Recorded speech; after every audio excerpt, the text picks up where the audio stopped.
Bienvenue sur la chaîne Le Fruit de la Vigne. Eh bien aujourd'hui on va parler de Jésus. Jésus qui nous dit qu'il reviendra bientôt. Aujourd'hui nous sommes, en tant que Français, dans un pays comme la France, dans un pays aujourd'hui devenu de plus en plus religieux, des religieux bien sûr sur le bord des lèvres. Est-ce qu'on peut trouver aujourd'hui de plus en plus de personnes vraiment autonomes? Je n'en suis pas sûr. Quand Jésus nous dit dans la lettre de Jean que votre cœur ne se trouble point, n'êtes-vous pas troublé aujourd'hui par la situation actuelle? Je parle de sentiments, d'ambiguïté. Eh oui, nous sommes peut-être dans les derniers temps. Quand Jésus dit « Croyez en Dieu et croyez en moi », il y a plusieurs demeures dans la maison de mon Père. Si cela n'était pas, je vous l'aurais dit. Je vais vous préparer une place, et lorsque je m'en serai allé, et que je vous aurai préparé une place, je reviendrai. Je reviendrai. Et je vous prendrai avec moi, afin que là où je suis, vous y soyez aussi. Attendre le Seigneur détache le chrétien du monde. Qu'il soit témoin de Jéhovah, évangélique, musulman,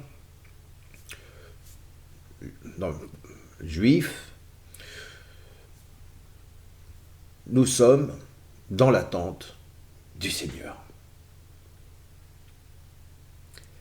Pour les témoins de Jéhovah, je reste étonné qu'ils se voient comme un étranger sur la terre. Pour l'ensemble des religions aussi, mais notamment pour les témoins de Jéhovah. Il doit continuellement être prêt à partir. Les pays ne sont plus que des motels, comme disait Jacques Attali. Un pays, c'est un hôtel. Ah bon? C'est un endroit qui doit être capable. Ce qu'il fait, ce qu'il dit, doit pouvoir être approuvé par le grand maître.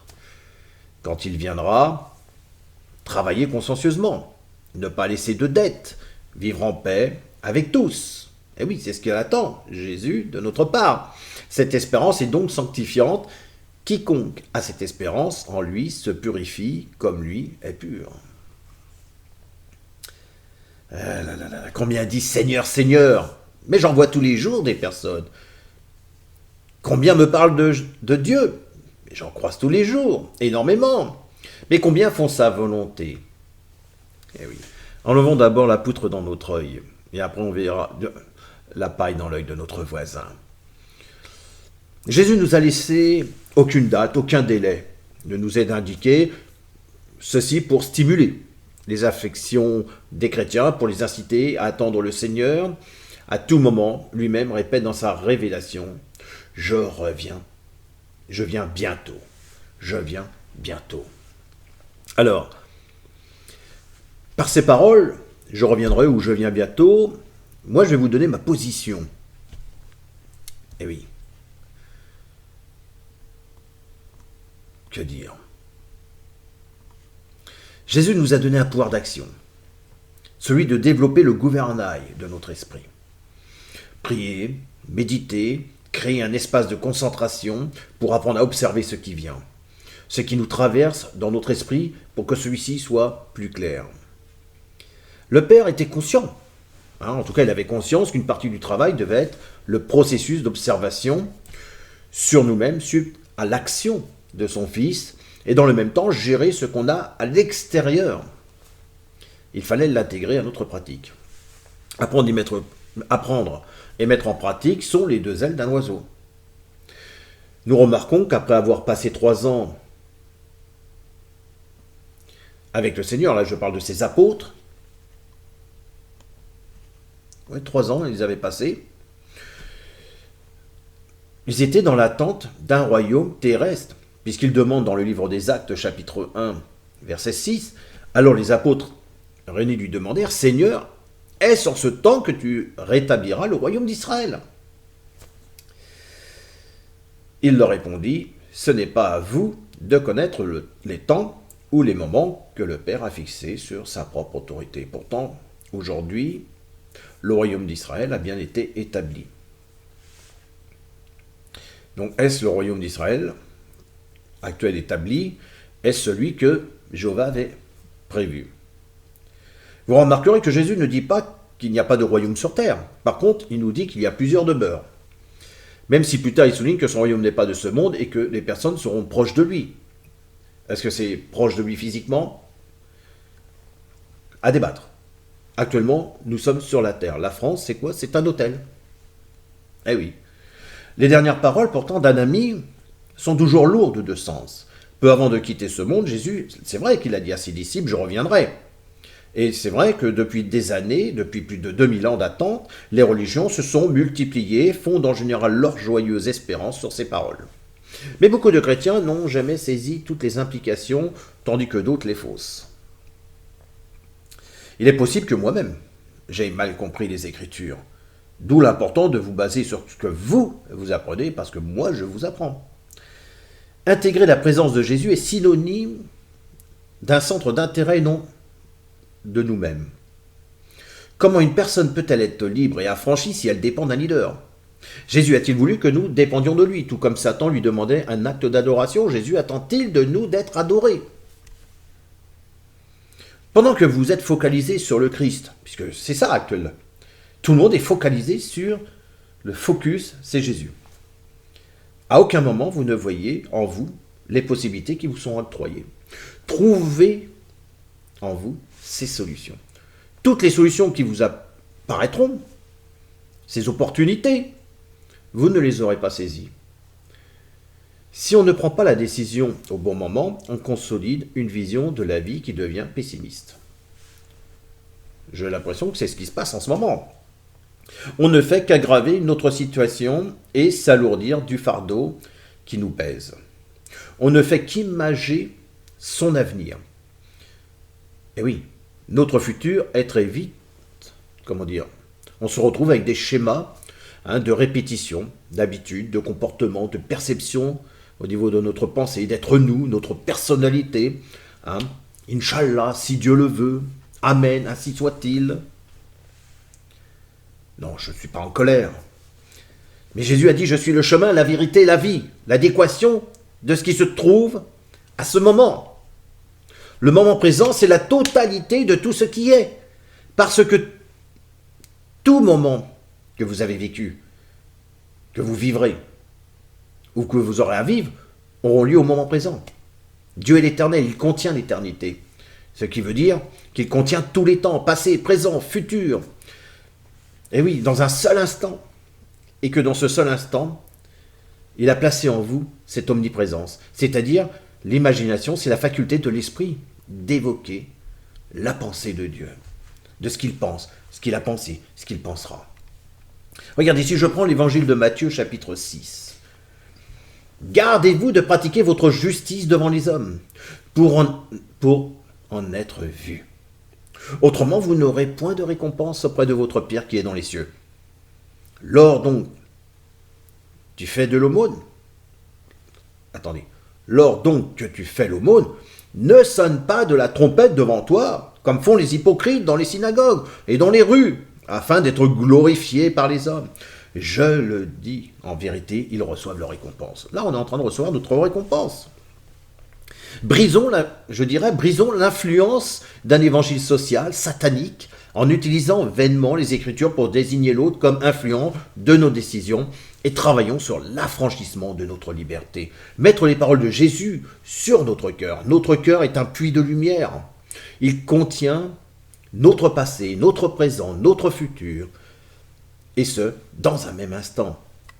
Donc plaçons ces paroles de Jésus dans notre cœur qui est un puits de lumière. D'ailleurs, dans l'évangile selon Luc, chapitre 11, verset 35, on est mis en garde. Prends donc garde que la lumière qui est en toi ne soit ténèbres. Et oui, ça dépend de quoi on est en train de se nourrir. Regardez, moi-même cette semaine, j'ai rencontré un grand nombre de personnes. Dans le cadre de mon travail, des personnes qui avaient un comportement mais agressif. Alors bien sûr, on les rencontre sans arrêt quand je suis en voiture, que je pars au travail ou je reviens. Il faut voir le nombre d'agressivités, de comportements agressifs qu'il y a. Mais là, c'était dans le cadre de mon travail.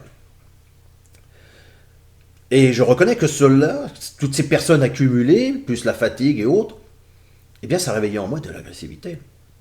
Et j'en avais conscience. Des personnes qui avaient déjà la solution, mais ne la voyaient pas, dû à leur comportement agressif. Et oui, parce que ce comportement agressif, avant d'être orienté contre moi, est déjà orienté contre eux. Elle est déjà orientée sur la personne elle-même et peut se retourner contre elle. Par de l'auto-agressivité, ça ressort de l'inconscient de certains suicides. Alors j'entends par inconscient la conscience intérieure. D'accord? Donc Jésus nous dit qu'il reviendra. Et pour nous apprendre à patienter, nous devons apprendre à nous affranchir. Mais pour cela, nous devons nous affranchir avec quoi?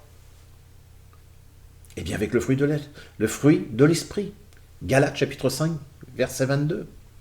Voyez? Mais le fruit de l'esprit, c'est quoi? C'est l'amour, qui est prépondérant, la joie, la paix, la patience, la bonté, la bienveillance, la fidélité, la douceur, la maîtrise de soi. J'ai fait des vidéos là-dessus. Allez-y sur ces vidéos. J'explique chacune de ces particularités que nous a été donnée.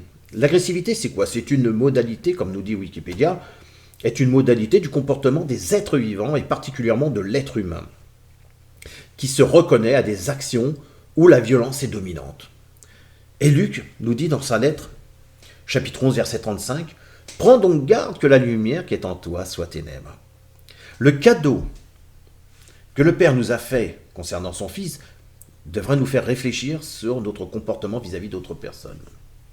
Pour s'affranchir, il ne suffit donc pas de citer des paroles, mais de les vivre pour soi et de les mettre en pratique. Cette terre, pour moi, n'est pas un motel. Nous sommes tirés du sol. Notre richesse, elle n'est pas dans les biens matériels, elle est en nous. Jésus ne nous a pas laissés à découvert. Hein? Il nous a rachetés du péché. Au plus profond de chacune de nos cellules, Jéhovah y inscrit son amour. Et c'est pas grave si vous me dites, oui, mais le nom de Jéhovah n'est pas le nom du vrai Dieu. Pour moi, Jéhovah, si Dieu s'est fait homme, Jéhovah, c'est certainement Jésus. Si Jéhovah serait le Père, ça veut dire que dans l'Ancien Testament, c'est le Père qui parlait. Et que Jésus dénonce que c'est pas le Père. Après, on peut faire des tas de débats. J'ai pris le nom de Jéhovah, je l'assume, j'aime Dieu, je suis voué à Dieu, je lui ai promis de me vouer à lui, mais j'ai envie de m'affranchir. J'ai pas envie d'être dépendant. Est-ce que je dois aller ou pas dans une organisation? Ben, ça dépend. Si j'ai envie d'aller à l'église, je vais à l'église catholique en bas, ça ne me dérange absolument pas. Je suis là pour me vouer à Dieu, je ne suis pas là pour dire il faut faire comme ci, comme... Je n'ai pas à encourager les autres à le faire, mais les autres n'ont pas à m'encourager à ne pas y aller. Vous voyez, par exemple. Est-ce que c'est une fausse religion? Est-ce que ça c'est ci? Est-ce que ça... Mais tout ça, c'est pas le même sujet. Le même sujet, c'est de m'affranchir. Donc, dans notre fonctionnement, nous essayons de créer un ordre extérieur qui est fait de règles. Elles sont nécessaires pour les personnes qui ont une atrophie spirituelle.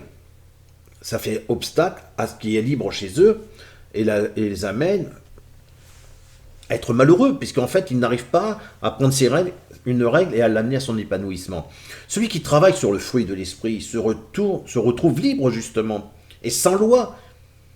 Si on prenait un peu plus de temps à connaître les Écritures ou à vouloir les contrôler forcément, notre pouvoir d'action serait plus grand.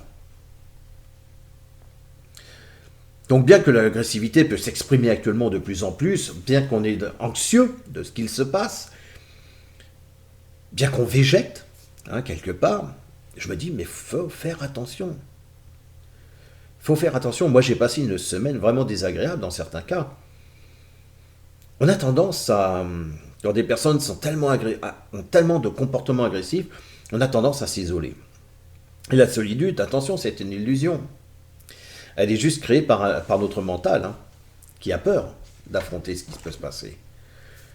Donc Jésus nous a donné un pouvoir d'action, celui de développer le gouvernail de notre esprit. Le propre de l'esprit, c'est de produire. Nous devons produire des actions qui soient bonnes. Voilà.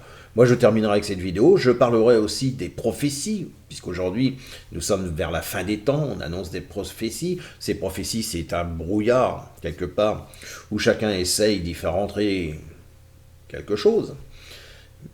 Mais on en parlera plus tard. Moi, je vous dis à bientôt pour une prochaine vidéo. Et bonne année pour pour l'année 2021.